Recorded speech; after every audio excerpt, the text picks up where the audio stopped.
Hello friends, welcome back to our channel. So ఈరోజు మునక్కాడల అలాగే egg curry మీతో share చేయబోతున్నాను. సో ముందుగా ఇక్కడ ఒక ప్యాన్ పెట్టేసి అందులో 2 to 3 టేబుల్ స్పూన్స్ ఆయిల్ వేసుకోవాలి. ఆయిల్ హీట్ అయిన తర్వాత సన్నగా కట్ చేసి పెట్టుకున్న ఆనియన్స్ వేసుకోవాలి.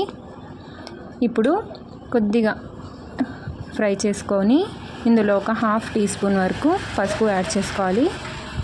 సో పసుపు యాడ్ చేసుకొని ఆనియన్స్ మంచి గోల్డెన్ బ్రౌన్ కలర్లో వచ్చేంత వరకు ఫ్రై చేసుకోవాలి. సో ఈ రెసిపీ చాలా టేస్టీగా ఉంటుందండి. రైస్లో అయినా, రోటీలో అయినా, చపాతీలో అయినా చాలా చాలా టేస్టీగా ఉంటుంది. ఒకసారి డెఫినెట్గా ట్రై చేయండి. అండ్ ఎంతమందికి ఈ రెసిపీ తెలుసో నాకు కింద కామెంట్ చేయండి, ఓకేనా. సో ఇక్కడ ఆనియన్స్ ఫ్రై అయిపోయాయి కదా. ఇప్పుడు ఇందులో 1 టేబుల్ స్పూన్ వరకు అల్లం వెల్లుల్లి పేస్ట్ యాడ్ చేసుకోవాలి. ఇప్పుడు అల్లం వెల్లుల్లి పేస్ట్ పచ్చి వాసన పోయేంత వరకు బాగా ఫ్రై చేసుకోవాలి. సో జాగ్రత్త అండి, ఇక్కడ వేసాం కదా, మొత్తం చిటపటలాడుతుందన్నమాట. సో జాగ్రత్తగా ఫ్రై చేసుకోండి, ఓకేనా.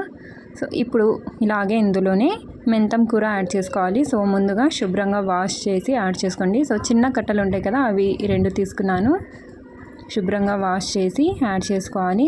అండ్ ఇవి కూడా పచ్చిగా వేస్తున్నాం కాబట్టి ఇవి కూడా చిటపటలాడుతుంటాయి. సో జాగ్రత్తగా ఇవి కూడా బాగా ఫ్రై చేసుకోవాలి.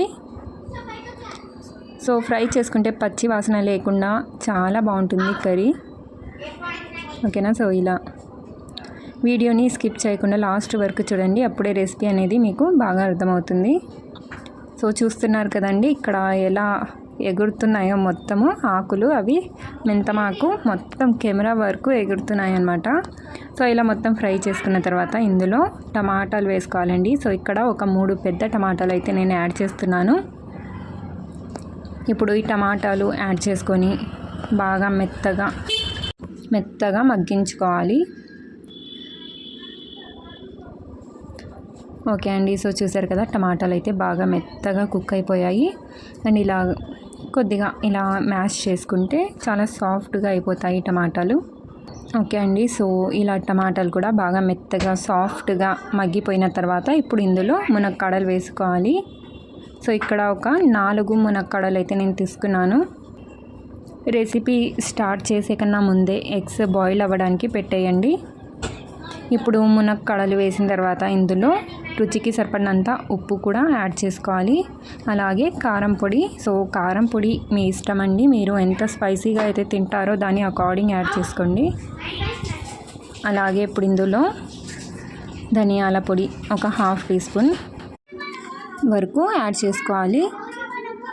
ఎక్కువ మసాలాలు పట్టవండి, చాలా టేస్టీగా, చాలా సింపుల్గా ఇంట్లో ఉన్న ఇంగ్రీడియంట్స్తోనే మన డ్రమ్ స్టిక్ ఎగ్ కర్రీ అనేది రెడీ అయిపోతుంది, ఓకేనా. ఇప్పుడు ఇవన్నీ వేసిన తర్వాత ఒకసారి బాగా మిక్స్ చేసుకోవాలి. సో ఇక్కడ చూసారా, ఇలా బాగా మిక్స్ చేసుకోవాలి. ఇప్పుడు ఇందులో 1 గ్లాస్ వాటర్ వేస్తున్నాను. వాటర్ యాడ్ చేసిన తర్వాత కూడా మళ్ళీ ఒకసారి బాగా మిక్స్ చేసుకోండి. సో ఇలా మిక్స్ చేసిన తర్వాత లిడ్ పెట్టేసి మధ్యలో లిడ్ తీస్తూ మిక్స్ చేస్తూ ఉండాలి. సో గ్రేవీ కన్సిస్టెన్సీ మీరు మీ అకార్డింగ్ పెట్టేసుకోవచ్చు. కొంచెం ఎక్కువ గ్రేవీ కావాలనుకుంటే వాటర్ ఎక్కువ యాడ్ చేసుకోవచ్చు, లేదంటే వాటర్ మొత్తం ఇంకిపోయిన తర్వాత కూడా మీరు థిక్గా గ్రేవీ పెట్టేసుకోవచ్చు అనమాట. సో ఇక్కడ చూస్తున్నారు కదా, డ్రమ్ స్టిక్స్ అయితే బాగా కుక్ అయిపోయాయి. ఇప్పుడు ఇందులో ఎగ్స్ యాడ్ చేసుకోవాలి. సో ముందుగానే ఎగ్స్ బాయిల్ చేసి పెట్టేసుకున్నాను. సో ఇక్కడ నేను 3 ఎగ్స్ తీసుకున్నానండి, మీరు ఎక్కువ తక్కువ కూడా చేసుకోవచ్చు. ఇప్పుడు ఇందులో ఎండు కొబ్బరి పొడి యాడ్ చేసుకోవాలి. సో ఎండు కొబ్బరి పొడి యాడ్ చేయడం వల్ల గ్రేవీ కన్సిస్టెన్సీ అనేది కొద్దిగా థిక్గా అండ్ టేస్టీగా ఉంటుంది. సో ఇలా యాడ్ చేసుకొని ఒకసారి మొత్తం బాగా మిక్స్ చేసుకోవాలి. మిక్స్ చేసుకొని లిడ్ పెట్టేసి ఒక 2 to 3 మినిట్స్ వరకు పెట్టేస్తే సరిపోతుందండి. మన డ్రమ్ స్టిక్ ఎగ్ కర్రీ అనేది చాలా ఈజీగా అండ్ చాలా సింపుల్గా, చాలా టేస్టీగా రెడీ అయిపోతుంది. దీన్ని మీరు రైస్లో అయినా, రోటీలో అయినా, చపాతీలో అయినా పులావ్లో అయినా ఎందులో అయినా తినేసేయచ్చు అనమాట. అంత టేస్టీగా అయితే ఉంటుంది. ఒకసారి డెఫినెట్గా ట్రై చేసి ఎలా ఉంది అండ్ మీకు నచ్చిందా లేదా అనేది నాకు కింద కామెంట్ చేయండి. సో ఇక్కడ చూస్తున్నారు కదా, ఎండు కొబ్బరి పొడి వేయడం వల్ల గ్రేవీ కన్సిస్టెన్సీ ఇలా కొద్దిగా థిక్గా అవుతుంది అండ్ దానివల్ల టేస్ట్ కూడా చాలా బాగుంటుంది.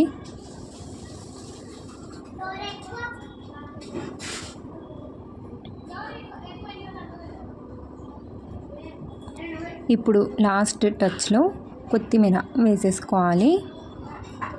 సో ఇలా కొద్దిగా కొత్తిమీర వేసుకుంటే దాని ఫ్లేవర్ కూడా చాలా బాగుంటుంది.